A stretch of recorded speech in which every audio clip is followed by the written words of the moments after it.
17장부터 21장까지의 말씀은 사사가 등장하지 않는, 사사가 빠져있는 이야기입니다. 그렇지만 사사가 등장하지는 않지만 사사 시대의 배경을 보여주는 장이라고 볼 수 있죠. 이 사사가 있던 시대에 얼만큼 이스라엘 가운데 악이 행해지고 있었는지를 보여주는 그런 장이라고 볼 수 있습니다. 17장과 18장은 그들 가운데 있던 어떤 종교적인 하나님 앞에 신앙에서의 타락을 보여주고 있고, 그리고 그 뒤에 19장부터 21장까지는 도덕적 타락을 보여주죠. 도덕적으로 정말 끝을 향해 달려가고 있는 모습을 보여주고 있습니다. 17장 1절에 보면 17장과 18절의 배경이 되는 곳은 에브라임 산지에 사는 미가라는 사람의 집, 또 미가라는 사람을 주축으로 해서 사건이 진행이 됩니다. 이 미가라는 사람은 성경에도 미가서가 있죠.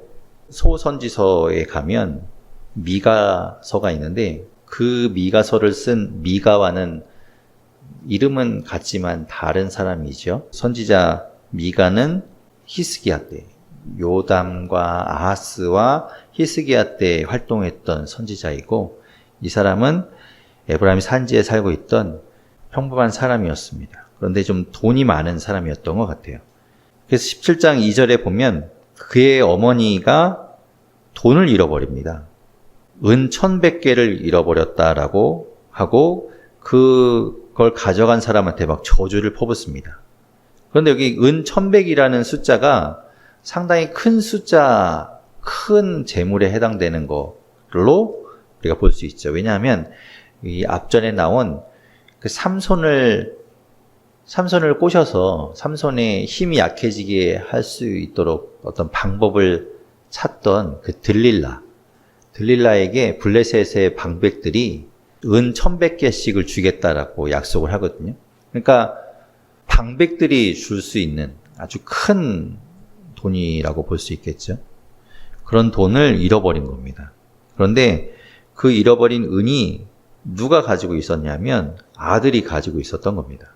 묘하죠? 아들이 가져간 건지 아니면 잃어버린 걸 아들이 발견한 건지는 모르겠지만 그것을 아들이 가지고 있습니다. 그 가지고 있다고 이야기하니까 2절 끝부분에 그의 어머니가 내 아들이 여호와께 복받기를 원하노라 라고 이야기합니다. 아들이 찾아준 것 같아요. 그러니까 어머니가 복을 빌어주는 거 보면 그런 것 같습니다. 어쨌든 그렇게 해서 이제 돈을 찾게 되죠. 이렇게 찾게 되었을 때 이제 그 은 1100을 어머니한테 드렸는데 그 어머니가 그걸 가지고 내 아들을 위하여 신상을 만들자라고 합니다. 그래서 그걸 가지고 신상을 만들죠. 4절에 보면 어머니가 은 1100 가운데 200을 가지고 은장색한테 주어서 신상을 만들게 합니다. 그리고 그 신상을 자신의 집 미가의 집에 두고 그것을 은밀히 섬기게 되는 것이죠. 여기서 이제 이 미가의 이 가정이 잘못한 일이 첫 번째 드러나게 됩니다. 하나님께서는 분명히 신상을 만들지 말라고 그랬죠. 하나님을 형상화한 어떤 것도 만들지 말라고 이야기하셨습니다. 그것이 이제 10계명의 두 번째 계명이죠. 출애굽기 20장 4절에서 분명히 하나님께서는 하늘에 있는 것이나 땅에 있는 것이나 어떤 것으로도 하나님의 형상을 대체할 만한 걸 만들지 말라고 했는데 신상을 부어서 만드는 겁니다. 그리고 5절에 보면 그 미가가 신상을 만들 뿐만 아니라 에봇과 드라빔을 만들고 한 아들을 세워서 그의 제사장으로 삼았습니다. 한 아들이라고 하는데 누군지는 알 수 없지만 자신의 아들 중에서 한 사람을 제사장으로 삼은 것이죠. 그러니까 자기 마음대로 제사장을 삼은 거예요. 원래 제사장은 하나님께서 누구에게만 제사장 직분을 감당하도록 하셨는가 하면 아론과 그 자손들이죠. 레위 지파 안에서도 아론과 그 자손들에게만 제사장의 직분을 담당하도록 정하셨어요. 그게 출애굽기 28장에서 나오는 이야기인데, 그런데 이 미가는 자기가 마음대로 신상을 만들어 놓고 그 신상을 섬기는 제사장도 자기가 마음대로 세워놓은 겁니다. 종교적으로 신앙에 있어서 완전히 타락한 모습인 거죠. 그것을 6절에서는 이렇게 이야기합니다. 그때에는 이스라엘에 왕이 없었으므로 사람마다 자기 소견에 옳은 대로 행하였더라. 자기가 볼 때 그렇게 하는 것이 옳다고 생각하면 하나님의 말씀을 마음대로 어기고 자기가 하고 싶은 대로 행했다라는 것입니다. 그런데 이제 7절에 보면 유다 지파의 땅에 살고 있던 그 베들레헴 땅에 한 청년이 있었는데 그는 레위 사람이었습니다. 레위 사람이 그 베들레헴에 살고 있었는데 8절에 그 사람이 거주할 곳을 찾고 있었다라고 합니다. 그러니까 레위인이 살 집이 없었던 거예요. 살 곳이 없었던 겁니다. 그래서 자기가 거주할 곳을 찾다가 이 미가의 집에 이르게 됩니다. 원래 레위 지파는 이스라엘 12지파가 가나안 땅을 정복하고 땅을 분배할 때도 땅을 기업으로 받지 않았습니다. 그 땅 중에서 48개의 성읍을 레위 지파에게 주셨고 거기에 거주하면서 그럼 레위 사람들은 무엇을 가지고 먹고 살았는가 하면 이스라엘 지파가 하나님 앞에 드리는 11조를 레위 사람들이 받아서 그것으로 자신들이 생활했습니다. 그것이 이제 민수기 18장에 나오는 말씀인데 그렇게 하나님께서는 이스라엘 백성들에게 너희가 11조를 나에게 드려서 그것을 가지고 레위인이 살도록 하라라고 했는데 그것이 어겨진 거예요. 하나님 말씀, 그러니까 제대로 이 제사장이나 레위 사람들을 섬기는 일을 하지 않는 겁니다. 그러니까 그만큼 이제 제사도 행해지지 않았다는 걸 알 수 있죠. 그러니까 제사를 행해지지 않으니까 예배가 없으니까 이 11조도 없어지고 그러니까 레위 사람들이 먹고 살 길이 없어진 겁니다. 그래서 떠돌게 되는 것이죠. 여러 가지로 이때의 상황을 보여주는 겁니다. 얼마나 이 종교적으로 타락하고 있었는지 하나님을 떠나서 자신들이 마음대로 살고 있었고 그리고 하나님을 예배하지 않았는지를 보여주는 단적인 예가 될 수 있습니다. 그렇게 레위 사람이 제사를 섬기고 예배를 섬겨야 할 사람이 그것이 없어지니까 직업을 완전히 잃어버리고 다른 곳을 떠돌다가 미가의 집에 도착하게 된 거죠. 그런데 이제 미가가 보니까 본인도 알고 있는 거죠. 레위 사람들이 그런 것들을 담당하는 걸 알고 있어서 이 레위인을 자신의 그 신상을 섬기는 제사장으로 있으라고 이야기합니다. 10절에 보면 미가가 그에게 이르되 네가 나와 함께 거주하며 나를 위하여 아버지와 제사장이 되라. 내가 해마다 은 열과 의복 한 벌과 먹을 것을 주리라. 그래서 레위인이 살기 위해서 그곳에서 제사장 직분을 담당하면서 거하게 되는 것이죠. 모든 것이 다 허물어져 버린 그런 모습을 보여주는 겁니다. 18장에 보면 그때에 이스라엘에 왕이 없었다.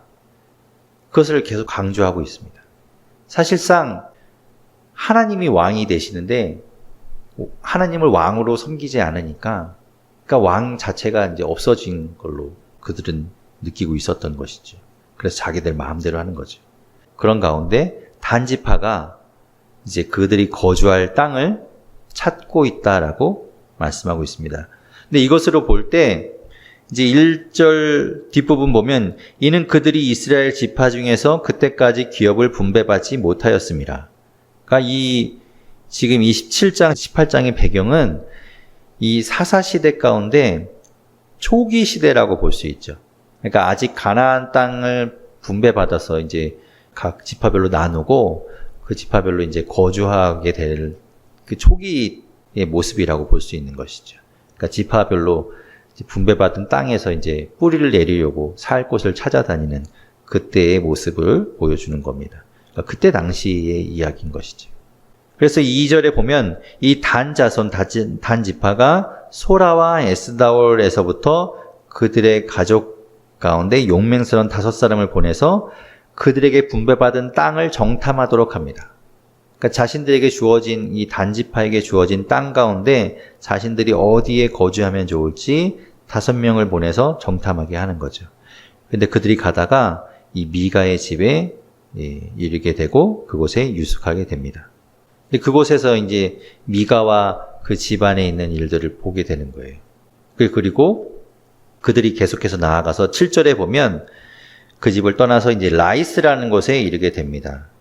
이 라이스라는 곳에 이르러서 거기에 보니까 사람들이 7절에 있는 것처럼 염려 없이 거주하며 시돈 사람들이 사는 것처럼 평온하고 안전한 땅을 보게 됩니다. 그래서 그 땅에 이제 눈을 두게 되고, 그래서 여기서 살면 좋겠다라고 그 땅을 정탐하고 돌아가서 단 지파 사람들한테 이야기하는 것이죠. 그 보고 온 땅을 이야기합니다. 그래서 이제 그 땅을 차지하기 위해 그들이 갑니다. 11절에 단지파 중에서 600명을 선발을 해서 600명이 무기를 지니고 출발합니다. 그런데 이 600명과 함께 처음에 정탐하러 갔던 5명도 같이 가게 되는데, 이 5명이 미가의 집에 이르렀을 때 그 집에 신상이 있고 그리고 그 집에 제사장이 있다는 이야기를 600명한테 합니다. 그래서 600명과 이 5명이 그것들을 뺏어갑니다. 탈취해가요. 완전히 진짜 강탈입니다. 보면 15절 보면, 자, 그들이 이제 미가의 집에 도착했을 때 15절에 5사람이 그쪽을 향하여 그 청년 레위 사람의 집, 곧 미가의 집에 이르러 그에게 문안하고, 그들이 먼저 인사하고, 16절에 보면 단자손 600명은 무기를 지니고 문 입구에 서니라. 밖에 서 있는 거죠, 600명이. 그런데 17절에 보면 그 인사하고 나서 그 5사람이 집 안에 들어가서 신상하고 에봇, 드라빔, 부어 만든 신상을 가져갈 때 그 제사장은 무기를 지닌 600명과 함께 문 입구에 섰더니 18절에 그 5사람이 미가의 집에 들어가서 그 새긴 신상과 에봇과 드라빔과 부어 만든 신상을 가지고 나오매 제사장이 묻는 거죠. 그거 니네가 왜 갖고 나오냐? 그랬더니 19절에 보면 조용히 해라. 그러면서 우리와 함께 가자라고 합니다. 그래서 제사장도 데리고 갑니다. 그럴 때 이제 이야기하죠. 네가 한 집의 제사장이 되는 것과 이스라엘 한 지파, 단 지파의 제사장이 되는 것 중에서 어느 게 낫겠냐라고 했을 때 20절에 보면 그 제사장이 마음에 기뻐하였다라고 합니다. 참 씁쓸하죠? 제사장이 출세에 눈이 멀어서 그걸 다 가지고 따라가는 겁니다. 미가가 보니까 강탈을 당했잖아요. 그게 신상도 없어지고 자신의 집에 같이 있던 그 제사장도 없어지고 다 없어진 거죠. 그래서 이제 이웃 사람들과 함께 쫓아갑니다. 쫓아가서 23절에 보면 따라붙어서 단 자손을 부르는지라 그들이 얼굴을 돌려 미가에게 이르되 네가 무슨 일로 이같이 모아 가지고 왔느냐. 오히려 큰 소리 칩니다. 24절에 보면 미가가 이르되 내가 만든 신들과 제사장을 빼앗아 갔으니 이제 내게 오히려 남은 것이 무엇이냐? 너희가 어찌하여 나더러 무슨 일이냐고 하느냐? 그랬더니 25절 단자손이 그에게 이르되 내 목소리를 우리에게 들리게 하지 말라. 조용히 해라. 그러다가 너 죽을 수도 있다. 그래서 미가는 겁이 나서 그냥 돌이켜서 집에 오게 됩니다. 그리고 단자손은 이제 처음에 가려고 했던 라이스에 도착을 하게 되고 그 라이스에서 살고 있던 그들을 모두 치게 되고 그 성읍을 빼앗게 되죠.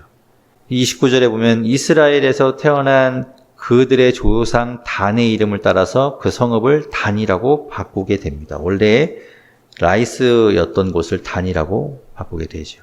거기에 미가에서 빼앗아 온 신상을 세우고 같이 왔던 그 제사장으로 삼고 거기에서 하나님의 대대적으로 이제 한 지파가 우상을 섬기게 되는 거죠. 하나님 말씀을 어기게 되는 일이 벌어진 겁니다. 처음에는 한 가정, 한 개인에서 비롯된 이 우상을 섬기고 하나님 말씀을 어겼던 일들이 더 확대되어서 한 지파가 완전히 하나님 말씀을 어기게 되는 것으로 보여지게 되는 거죠. 그것이 이제 이 사사시대에 얼마나 하나님의 말씀을 듣지 않고 자신들 마음대로 살았는지를 보여주는 신앙적인 타락의 모습이 보여지고 있죠. 이제 19장부터는 더 큰 일입니다. 이거는 마찬가지로 이스라엘의 왕이 없을 그때, 이스라엘의 왕이 없던 그때에 에브라임 산지, 문제는 에브라임에서 벌어지네요. 에브라임 산지 구석에 거류하는 어떤 레위 사람이, 마찬가지죠. 레위 사람이 왜 여기 있습니까? 문제인 거죠. 그 어떤 레위 사람이 유다 베들레헴에서 첩을 맞이하였습니다. 그런데 2절에 보면 그 첩이 행음하고 바람을 피우는 거죠. 바람을 피우고 남편을 떠나서 유다 베들레헴 자신의 친정으로 돌아가 버립니다. 그리고 오질 않는 거예요. 넉 달 동안. 그래서 이 레위 사람이 그 여인을 데리러 갑니다. 자, 3절에 보면 이제 그가 이제 처가에 도착해서 보니까 그 장인이 그를 이제 기쁘게 맞이합니다. 그래서 그 집에 머물면서 3일 동안 그곳에서 먹고 마시고 이제 시간을 보내요. 그리고 이제 5절에 보면 넷째 날 아침에 이제 떠나려고 하는데 그 여인의 아버지가 만류하죠. 가지 말고 떡을 좀 더 먹고 기운을 찾은 후에 가라. 그리고 이제 6절에 보면 그래서 거기서 먹고 마십니다. 근데 웬만큼 먹고 마셨으면 되는데 해질 때까지 먹고 마신 것 같아요. 가려고 하니까 또 그 아버지가 또 말리죠. 밤을 여기서 보내고 가라 합니다. 그래서 7절에 보면 일어나서 가려고 하는데 완곡하게 이제 계속 부탁을 해서 머물게 됩니다. 그래서 또 하룻밤을 또 머물러요. 그리고 8절에 다섯째 날 아침에 또 출발하려고 하는데 또 밥 먹고 기력을 회복하고 가라는 거예요. 그래서 또 거기 앉아서 또 먹고 마십니다. 그리고 또 저녁 때 돼서 가려고 하는데 날이 저물었으니 유숙하고 가라고 하는 거죠. 근데 이번에는 이제 그가 그걸 거절하고 출발합니다. 10절에 보면 그 사람이 다시 밤을 지내고자 하지 아니하여 일어나서 떠나서 여부스 맞은편에 이르렀으니, 여부스가 어디냐면 예루살렘의 옛 이름이 여부스입니다. 여부스 족속이 살고 있었죠, 이때는. 그래서 베들레헴에서 출발해서 여부스, 예루살렘에 도착한 겁니다. 도착했는데 여기는 지금 이 여부스 족속, 이 가나안 족속이 살고 있었어요. 그래서 거기에 머무르자고 이제 함께 갔던 그 하인이 종이 이야기하는데, 여기는 이방인들이 사는 곳이니까 여기에서 머무르지 말고 우리 이스라엘 백성들이 있는 곳으로 가자라고 합니다. 그래서 13절에 보면 여기 머무르지 말고 기브아나 라마 중에서 한 곳으로 가자라고 하지요. 그래서 조금 더 가서 14절에 보면 베냐민 지파에 속한 기브아라는 곳에 이제 도착을 했는데, 이때 이제 밤이 깊었기 때문에 여기 머무르게 됩니다. 그런데 기브아에서 유숙하려고 하고 보니까 아무도 청하는 사람이 없습니다. 그러니까 뭐 어디 들어갈 데가 없어진 거죠. 근데 16절에 보면 한 노인이 밭에서 일하고 돌아오다가 그들을 발견하게 됩니다. 그리고 이제 물어보죠. 어디서 오냐, 뭐 어디 사람이냐라고 이제 물어봤을 때 자초지종을 이야기하고 유다 베들레헴에서 출발해서 이제 에브라임으로 가고 있다라고 얘기하고, 하룻밤을 이제 머물러야 되는데 머무를 곳이 없다라고 이야기합니다. 그랬더니 그 노인이 이제 자신의 집에 이제 오라고 하는 거죠. 그래서 그 집에 가서 이제 유숙하려게 됩니다. 21절에 보면 그를 데리고 자기 집에 들어가서 나귀에게 먹이니 그들이 발을 씻고 먹고 마시니라. 이제 편안하게 이제 쉬었다 가면 되는 상황인 거예요. 그런데 문제는 이때 이제 생깁니다. 22절에 보면 그들이 마음을 즐겁게 할 그때에 그 성읍의 불량배들이 그 집을 에워싸고 문을 두들기며 집 주인 노인에게 말하여 이르되 네 집에 들어온 사람을 끌어내라, 우리가 그와 관계하리라. 어디서 많이 본 장면이지 않습니까? 네, 소돔과 고모라. 소돔에서 보았던 장면이죠. 롯에게 하나님의 천사가 갔을 때 상황하고 똑같습니다. 창세기 19장 4절에서부터 11절까지와 거의 동일하죠. 그러니까 성경적으로 볼 때 소돔과 고모라는 정말 악의 끝이었던 거예요. 악한 정말 타락의 끝에 있는 모습인 거죠. 그래서 하나님께서 그것을 직접 심판하시죠. 유황불을 떨어뜨려서 그것을 완전히 멸하시는데, 지금 이 기브와 베냐민 지파 기브와 성이 그때와 다르지 않다라는 거예요. 그 정도로 도덕적으로 타락해 있고 아주 문란한 모습을 보여주는 겁니다. 그때 이제 창세기에서는 그럴 때 그 하나님의 사자 그 천사들이 그 모든 상황을 이렇게 다 정리하는데, 여기는 그럴 수 있는 게 없죠. 그래서 사건이 벌어지게 됩니다. 그 집주인이 이제 만류함에도 불구하고 그들이 그 첩을 데려다가 능욕을 하게 되죠. 그리고 그 첩이 이제 죽는 일이 벌어집니다. 끔찍한 일이 생긴 거죠. 27절에 보면 그래서 그 레위 사람이 아침에 일어나서 보니까 그 자신의 첩 여인이 이제 죽어 있는 걸 보게 됩니다. 그래서 그 여인을 이제 데리고 자기 집에 이제 나귀에 싣고 옵니다. 그리고 29절에 보면 그 자기 첩의 시체를 나누어서 그걸 가지고 각 지파에 보내게 됩니다. 이런 행위는 이제 경각심을 부르는 거죠. 그리고 이런 일이 벌어졌으니 소집하게 되는, 다시 모여서 이걸 어떻게 할지 상의하자라고 표시하는 거죠. 그래서 30절에 보면 그것을 보는 자가 다 이르되 이스라엘 자손이 애굽 땅에서 올라온 날부터 오늘까지 이런 일은 일어나지도 아니하였고 보지도 못하였도다. 이 일을 생각하고 상의한 후에 말하자 하니라. 그래서 그들이 다 모입니다. 어디에 모이는가? 20장 1절에 보면 뒷부분에 미스바에 모이게 됩니다. 거기서 이제 어떻게 해야 할지를 이제 회의하게 되죠.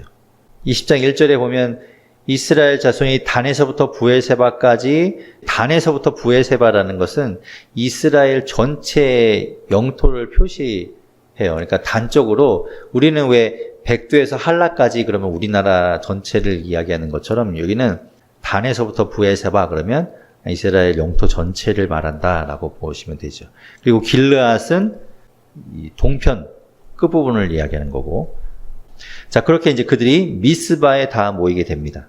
미스바에 다 모여서 이제 총회를 열게 되는데 2절에 보면 이제 어른들이 모여서 하나님 백성의 총회를 열게 되고, 그리고 군사들이 모였는데 보병만 40만 명이 모였다라고 되어 있죠. 그게 다 모여서 이제 어떻게 할지를 결정하는데 이제 이 레위 사람에게 자초지종을 물어봅니다. 레위 사람이 나와서 이제 지금까지 있었던 일들을 다 이야기하는 거죠. 이렇게 쭉 이야기를 듣고 나서 어떻게 하면 좋겠냐라고 해서 8절에 보면 이제 그들이 해결책을, 결론을 내리게 됩니다. 모든 백성이 일제히 일어나 이르되 우리가 한 사람도 자기 장막으로 돌아가지 말며 한 사람도 자기 집으로 돌아가지 말고 이것을 그냥 넘기지 말자라는 거죠.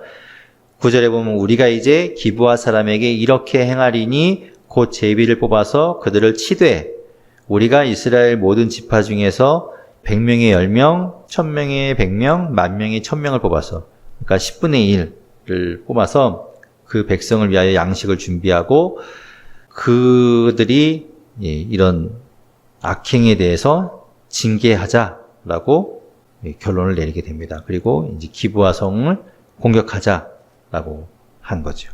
그런데 이제 12절에 보면 이스라엘 지파에서 베냐민 온 지파의 사람들을 보내서 이제 이야기합니다. 그냥 기브아를 바로 공격하는 것이 아니라 베냐민 지파한테 너희가 어떻게 이런 일을, 니네 땅 안에서 이런 일이 일어나냐. 그러면서 13절에 보면 협상안을 내놓는 거죠. 기브아 사람들 가운데 그 일을 했던 그 불량배들 걔네들만 넘겨줘라. 그러면 그 선에서 끝내겠다라고 하는데 이 베냐민 지파가 말을 듣지 않아요. 그래서 결국 전쟁이 벌어집니다. 그래서 이 베냐민 지파가 거기에 맞서 싸우려고 자기들도 준비를 합니다. 그래서 이제 베냐민 지파에서 모인 수가 15절에 보면 그때 그 성읍들로부터 나온 베냐민 자손의 수는 칼을 빼는 자가 모두 26,000명이요. 그 외에 기브아 주민 중에서 택한 자가 700명인데 그 700명은 다 왼손잡이였다라고 되어 있습니다. 16절에 보면 왼손잡이인데다가 마치 다윗처럼 물맷돌을 던지면 정확하게 맞히는 사람들이었다는 거죠. 소위 말하면 아주 특공대라고 할 수 있는 사람들이 모인 거죠. 어쨌든 이스라엘 이 보병은 몇 명이었는가 하면 아까 2절에 있듯이 40만 명이 모여있고 여기서는 베냐민 지파가 26,000명, 뭐 특공대까지 합친다고 해도 3만 명이 안 되는 숫자와 지금 40만 명이 맞붙은 겁니다. 이건 뭐 상대가 안 되는 상황이죠. 그런데 문제는 뭔가 하면 이제 이 전쟁이 일어날 때 18절에 이제 이스라엘 자손들이 베델에 올라가서 베델에서 하나님께 물어봅니다. 하나님 싸워도 되겠습니까? 묻고 이제 누가 먼저 올라갑니까? 라고 했을 때 유다가 먼저 올라가라 해서 유다가 이제 올라가겠죠. 올라갔는데 첫 번째 전투에서 이스라엘이 패하게 됩니다. 그러니까 베냐민이 이겨요. 21절에 보면 이스라엘 사람 22,000명을 땅에 엎드려뜨렸으나, 그러니까 첫 번째 전투에서 26,000명의 베냐민이 이스라엘 보병 40만 명 가운데 22,000명을 죽이고 승리하게 됩니다. 그러니까 이스라엘이 패배했어요. 그래서 이제 이스라엘이 하나님 앞에 가서 막 울었다라고 23절에 이야기하죠. 저물도록 울고 이게 어떻게 되는 일이냐 막 합니다. 그래서 또 물어봐요. 우리가 진짜 싸웁니까? 그런데 또 하나님이 뭐라고 하냐면 올라가서 또 치라라고 23절에 말씀하세요. 그래서 24절에 그 이튿날 또 올라갑니다. 올라가는데 이번에도 또 져요. 베냐민 또 이깁니다. 그래서 25절 뒷부분에 보면 이스라엘 자손 18,000명이 죽습니다. 계속 지는 거예요. 벌써 1차, 2차 해서 4만 명이 죽었습니다. 이게 도대체 어떻게 된 일인가? 아니, 하나님이 올라가라고 그래서 올라가는데 분명히 악한 것을 심판하려고 그것도 하나님이 하라 해도 된다고 해서 올라가는데 패배한 것이죠. 그 또 26절에 보면 그들이 하나님 앞에 올라가서 울며 금식하며 하나님 앞에 제사를 드립니다. 그렇게 또 물어봐요. 하나님한테. 우리가 또 어떻게 하면 좋겠냐라고 물어봤을 때 27절에 보면 그렇게 물을 때 그때 하나님의 언약궤가 베델에 있었다라고 이야기하는 거죠. 베델. 원래는 여호수아서 때 어디 있었냐면 실로에 있었거든요. 실로에 있었는데 지금 베델에 하나님의 언약궤가 있는 거예요. 그러니까 실로에서 베델로 언약궤를 옮겨왔다고 볼 수 있죠. 거기에서 이제 그래서 이 이스라엘 사람들이 그 베델에 올라가서 계속 하는 겁니다. 거기 있을 때 이제 거기에 제사장 아론의 손자 비느하스도 거기 있었다라고 얘기하고 이제 거기서 이제 하나님 앞에 전심을 다해서 예배하고 하나님 앞에 마음을 드렸더니 하나님께서 말씀하시죠. 28절 끝부분에 보면 내일은 내가 그를 내 손에 넘겨주리라. 그래서 마지막 이제 3차 전투를 벌이게 됩니다. 근데 이제는 좀 방법을 달리해요. 매복하게 됩니다. 매복. 29절에 기브와 주위에 군사들을 매복시킵니다. 그리고 이제 전투를 벌여요. 근데 1차, 2차 전투 때 이 이스라엘 자손이 패배했던 것 때문에 기브와 사람들이 베냐민 사람들이 이제 기고만장해 있는 것이죠. 그래서 3차 전투 때도 마찬가지로 갔다가 막 패하게 됩니다. 그래서 막 이제 후퇴해요. 도망갑니다. 그런데 이 베냐민 사람들이, 군인들이 그것을 보고 쫓아오죠. 막 쫓아옵니다. 쫓아올 때 이 초원에 매복했던 사람들이 이 기브와 성에서 있던 사람들이 이제 전투가 벌어지고 후퇴하는 이스라엘 군사들을 쫓아서 밖으로 나오게 되죠. 그때 매복해 있던 사람들이 기브와 성에 들어가는 거예요. 그렇게 매복해 있다가 군사들이 후퇴하는 병사들을 쫓아서 나갈 때 그 성을 함락해 버리는 겁니다. 그리고 거기에서 이제 승리를 거두게 됩니다. 그래서 35절에 보면 여호와께서 이스라엘 앞에서 베냐민을 치심에 그 당일에 이스라엘 자손이 베냐민 사람 25,100명을 죽였다라고 하는 거죠. 그러니까 거의 전멸에 가까운 일이 일어난 겁니다. 36절부터는 그 구체적인 것들이 쭉 나오는데 어쨌든 그렇게 해서 이제 죽은 사람들 46절에 보면 이날에 베냐민 사람으로서 칼을 빼는 자가 엎드러진 것이 모두 25,000명이니 다 용사였더라. 그러니까 군인들 다 죽고 살아남은 사람들이 47절에 보면 베냐민 사람 600명만 살아남았습니다. 이게 젊은 남자죠. 싸움에 나갈 만한 젊은 남자 600명만 살아남은 거예요. 그들도 도망해서 림몬 바위에서 넉 달 동안 지내게 됩니다. 뭐 거의 이제 베냐민 지파는 전멸했다고 보면 되는 거죠. 그래서 21장에 보면 이제 이스라엘 사람들이 자신들이 이 악한 행동을 했던 이 베냐민과 용서할 수 없기 때문에 싸워서 베냐민 지파가 거의 전멸하다시피 했는데 이제 그것이 후회가 되는 거예요. 아무래도 동족에 대한 이 참상이 일어났기 때문에 그것을 울며 후회하게 됩니다. 그래서 2절에 보면 백성이 베델에 이르러 거기서 저녁까지 하나님 앞에 앉아서 큰 소리로 울며 이르되 이스라엘의 하나님 여호와여 어찌하여 이스라엘에 이런 일이 생겨서 오늘 이스라엘 중에 한 지파가 없어지게 하시나이까. 가슴 아픈 일인 거죠.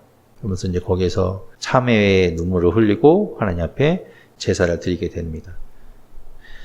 그러면서 이제 보다 보니까 5절에 보면 이스라엘 자손이 이제 다 모여서 이 베냐민 지파와 싸움을 벌였는데 이게 이 전투에 참여하지 않은 지파가 있다면, 이 사람들이 있다면 그들은 벌을 받을 것이다. 그들은 이제 앞으로 저주를 받을 것이다. 라고 했는데 그게 누군가 하면 8절 중간쯤 보면 야베스 길르앗에서는 한 사람도 여기 참여하지 않은 겁니다. 그러니까 그들은 남의 일 보듯이 그냥 신경 쓰지 않은 거예요. 그래서 이들을 이제 저주하죠. 예, 그들이 같이 하지 않았기 때문에 그들을 이제 다 치게 되는데 아까 이제 베냐민 사람 600명이 살아남았잖아요.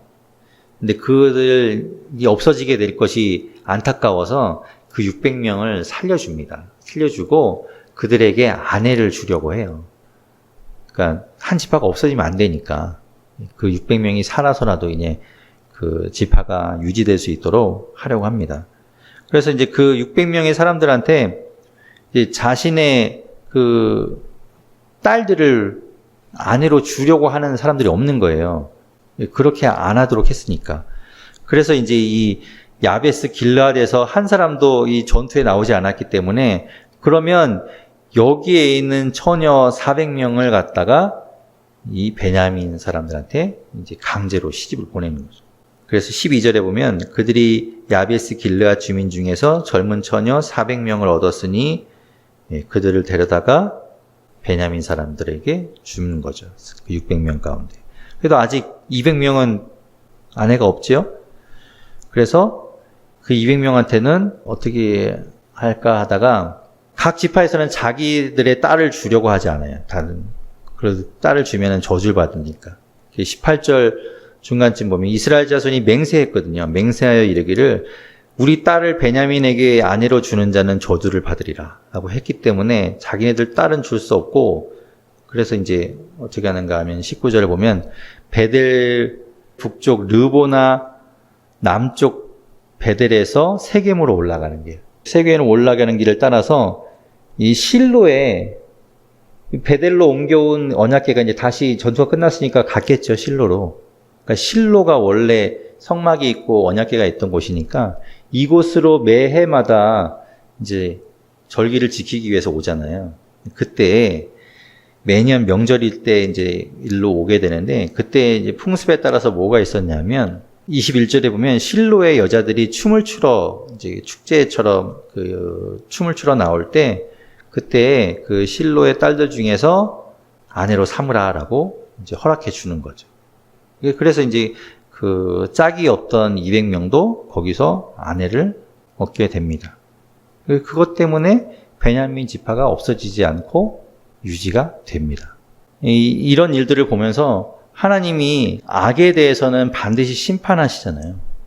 악에 대해서는, 악행에 대해서는 반드시 벌하시는 분임에도 불구하고 또 하나님께서는 한편으로는 또 용서하시고 또 사랑하시는 하나님이다 보니까 그 딜레마가 이 안에서도 좀 보여지지 않나라고 봅니다. 그러니까 이 베냐민 지파가 하나님의 말씀을 어기고 악행을 저질렀지만 그래도 또 하나님이 그들을 또 품어주시는 거예요. 그래서 또 살려주십니다. 그러면서 25절에 이제 또 이렇게 끝나는 거죠. 그때 이스라엘의 왕이 없으므로 사람이 각기 자기의 소견에 옳은 대로 행하였더라. 이 모든 것들은 하나님을 하나님으로 여기지 않고 하나님을 떠나서 자기 생각대로 자기가 하고 싶은 대로 살았던 그 모든 것들의 결과라는 겁니다.